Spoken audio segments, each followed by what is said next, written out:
Hi, my name is Harrison, and this is GraphFuzz Library API Fuzzing with Lifetime-Aware Dataflow Graphs. This is a project I've been working on along with Nasis at For All Secure, and I'm really excited to be able to share it. So, a few years ago, I saw an interesting blog post by Google's Project Zero about exploiting a bug in Skia, which is the rendering engine used in Chrome and Android. Turns out that if you called certain functions in the right order, you could hit a bug with the way convexity calculations were being performed, and you could actually turn this into an exploit. I thought this was super interesting because I had previous experience with API testing through fuzzing, but all of my experience with fuzzing was testing a single function at a time, like an image parser or a deserialization function. In fact, most fuzzer frameworks expect you to have a single well-defined entry point that accepts a blob of data.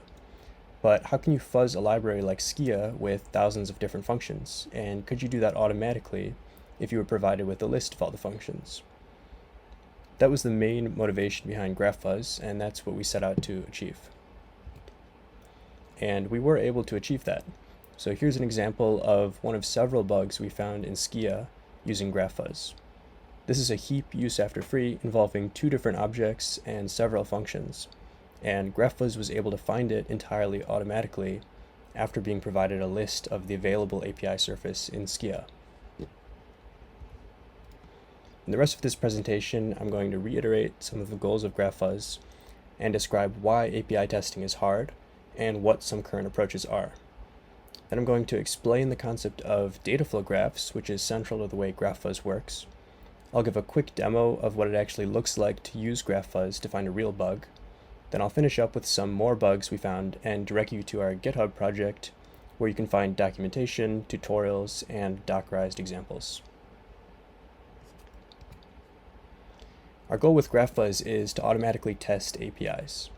For this work, we focus specifically on C and C++ libraries, where the API surface consists of functions. However, a lot of the concepts in GraphFuzz can be applied to other types of APIs like web servers, kernels, and browsers. And we're really excited about potential future work in those directions. A major reason why testing APIs automatically is challenging is because there are constraints on how you can use them. For example, on the left, we see a valid API interaction. We construct a point, invoke the offset method, and then delete the point. On the other hand, there are many invalid ways to invoke these same functions. For example, if we forget to call a constructor, there's no object on which to invoke the offset method. We also need to make sure that we provide the correct arguments to each function. We can't call point offset with a string, for example. And finally, we need to make sure that functions are invoked in the right order. For example, we can't delete the point before trying to call a method on it. It's useful to visualize these examples as points in the space of possible API interactions. Our valid example from the last slide would lie inside this gray oval, representing the space of valid API interactions. The other three examples would lie outside of it. And our objective of automating API testing becomes, how can we effectively explore the space inside this gray oval? Specifically, we assume that there are some bugs inside the space. Each of these red crosses represents a valid sequence of API calls that leads to a crash or an assertion. One approach everyone is probably familiar with is a unit test.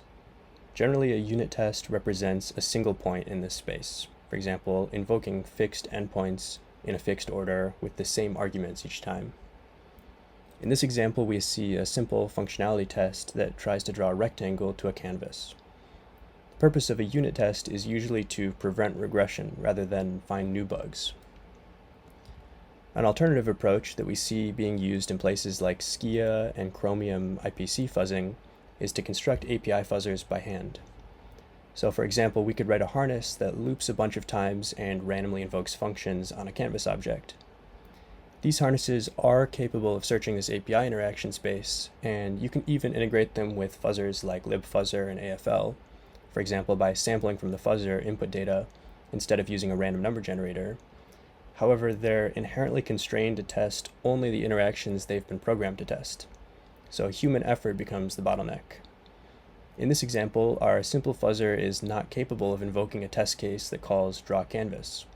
And adding such an endpoint is not so trivial. We would need to consider cases where we recursively construct canvases and draw them. For even moderately complex APIs, it's very difficult to fully search the API interaction space with this sort of approach.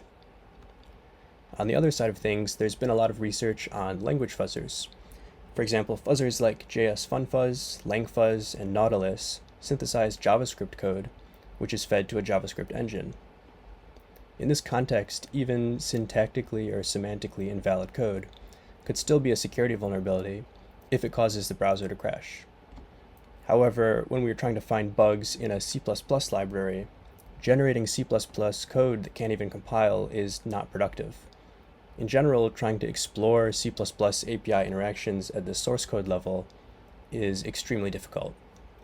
Alternatively, we can take a step up and imagine randomly invoking endpoints with random objects. For example, given a list of all the available endpoints in a target, we could build a fuzzer that randomly samples them. Here, we're no longer concerned about generating code that doesn't compile. We're at least going to exercise the API, and now it's just a question of if we do so in a valid way. This approach is similar to the approach taken by syscaller, a system call fuzzer, and Restler, a REST API fuzzer. Both of these systems do also employ some techniques to try to generate more realistic or more valid API interactions, but in both of these cases, invalid API interactions could still produce real bugs, and so the API validity is not as much as a concern. With GraphFuzz, our goal is to build a fuzzer that automatically explores this API interaction space as flexibly as possible, while being constrained to only valid API interactions. This means that we can be confident that the bugs we find are not just the result of mishandling the API. The primary way we achieve this is by representing API interactions as dataflow graphs. And I've put this in big letters because it's probably the most important part of GraphFuzz and also where it gets its name from. So if there's one thing you take away from this presentation, I hope it's this concept of using dataflow graphs to represent API interactions. Dataflow graph is a bit of an overloaded term, so I'll explain exactly what we mean in the context of GraphFuzz. In our dataflow graphs, vertices represent API endpoints, for example, functions, and edges represent objects that are passed between endpoints. So in order to invoke the method canvas_drawPoint, we need both a canvas object and a point object.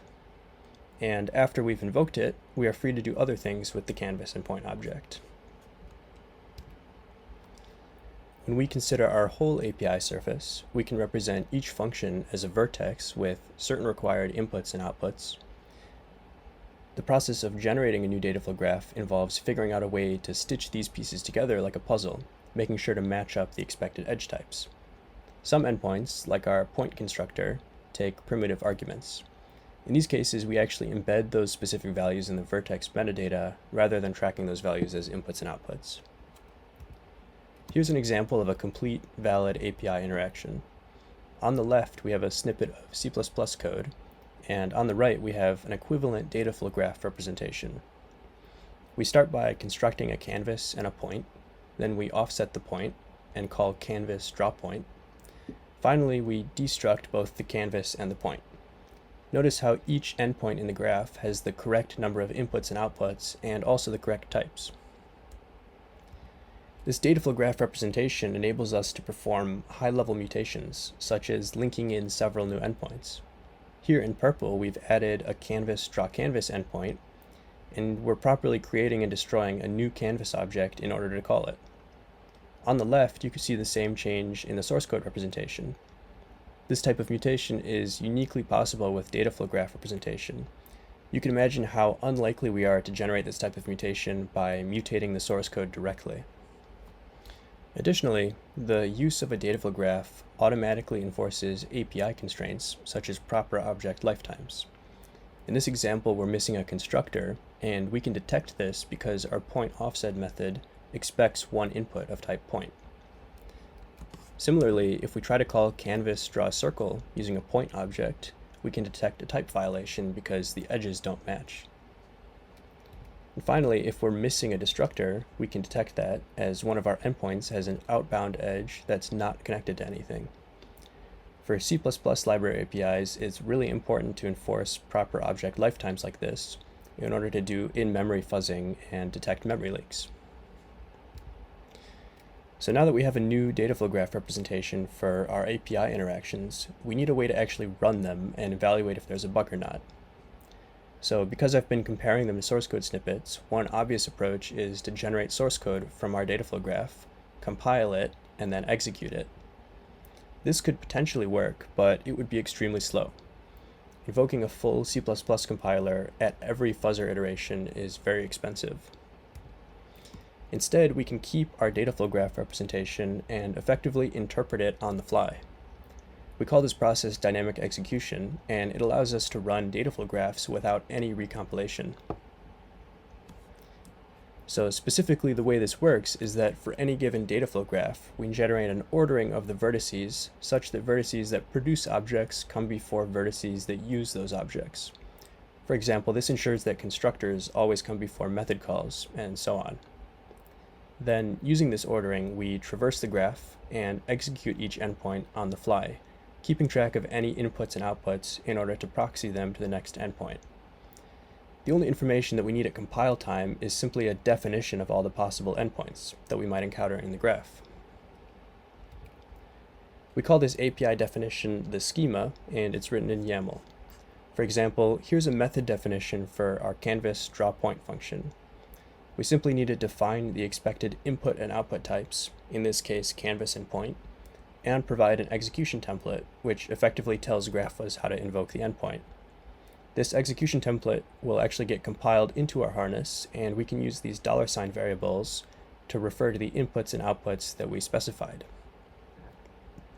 Additionally, endpoint definitions can use the args keyword to define fuzzable parameters that can be referenced inside the execution template. For example, in our point constructor, we can specify that we need 2 integers. These parameters will be unique per vertex, so if we include 2 or more point constructors in a single graph, they can have different values. It turns out most endpoint definitions like this are actually very similar, and so GraphFuzz can also just automatically infer the full endpoint definition from the function signature. In our real-world tests, we find that this worked out of the box for about 90% of the endpoints we encountered, and in the remaining 10%, we only need to make slight tweaks to the execution template to handle non-standard API constraints. For our full library API, we would have a schema like what's shown on the right. We just need to define the classes and associated methods for the API surface that we want to test. This is actually a fully complete GraphFuzz schema that we could use to automatically fuzz test this mock graphics library. Once we define the schema, we use the gfuzz command line tool provided as part of GraphFuzz to synthesize our harness. Then we compile this harness file along with our target library and the GraphFuzz runtime library. If you're familiar with using libfuzzer, it's pretty much the same build process. And in fact, GraphFuzz uses libfuzzer internally, so the resulting executable is actually a standard libfuzzer executable that you could deploy on any fuzzing as a service platform, such as OSS Fuzz. So now let's actually find a real bug with GraphFuzz. The library we are going to be looking at is called RDKit. It's a cheminformatics library written in C++ with Python bindings. I've written a quick demo program that uses some of the API that we're going to fuzz. We start by constructing an RW-mol, which stands for read-write molecule, and 2 atoms with different atomic numbers, and we'll set the first one to be aromatic. RDKit molecules have lists called bookmarks where we can store atoms identified by a number. So in this example, we'll add both of the atoms to the bookmark 1, 2, 3. Then we can iterate through the atoms in the list and print their atomic number and whether they're aromatic or not. Finally, we can invoke clearAtom bookmark in 2 ways. We can provide a bookmark and an atom to remove that specific atom, or we can just provide the bookmark to delete it. I've got some environment variables set here just to be able to compile and link it against RDKit. So we can compile this to test, and it prints what we expect. So let's build a fuzzer for this API with GraphFuzz. We'll start by creating our schema.yaml file and filling in some information about our RW-mol. Most of the functions are pretty standard, so we can just supply the function signature, and GraphFuzz will infer the usage pattern behind the scenes. Here we specified an RDKit atom, which is not in our schema yet, so let's define it. Now, clear atom bookmark has two forms, so we can simply list two endpoints for this function. In the documentation, it says that get all atoms with bookmark is invalid if we invoke it with a bookmark that doesn't exist. That will probably happen a lot during fuzzing, so rather than invoke it directly, we can build a custom endpoint to first check if it exists. So here we define a new endpoint that has an input and output of type rwmol, and a single argument for our bookmark parameter. First we call hasAtomBookmark, and if that returns true, we iterate through our bookmark list and invoke an arbitrary method on the atom. Now that our schema is complete, we can generate our harness files using the GFuzz tool. And you see that we now have three more files. FuzzExec is our main harness, and it's the one we'll use for fuzzing. FuzzWrite is a secondary harness that we can use to generate source code, which I'll show in a bit. And schema.json contains some runtime metadata that GraphFuzz uses. We can compile these harnesses very similarly to before. The only difference is we will add fsanitize address and fuzzer, and we'll also link GraphFuzz and protobuf, the two dependencies. Now we can run our fuzzer, and we get a crash. We have a heap use after free. Now, if we look at the crash file, it looks like junk, and that's because it contains a serialized graph. In order to actually see what's happening, we can use the FuzzWrite harness that we compiled before to generate equivalent source code. This is a pretty massive test case, so in order to understand what's happening, it'd be really helpful to minimize it. We can use the GFuzz tool to do that as well, by providing the fuzzer executable and the crashing test case. This works by randomly mutating the graph and keeping a new result if the test case is smaller and if we hit the same crash. And here we can see we got down to only 98 bytes. Now if we run this in FuzzWrite, it's much more manageable. We can even copy this generated code and recompile it externally to verify the crash we are seeing.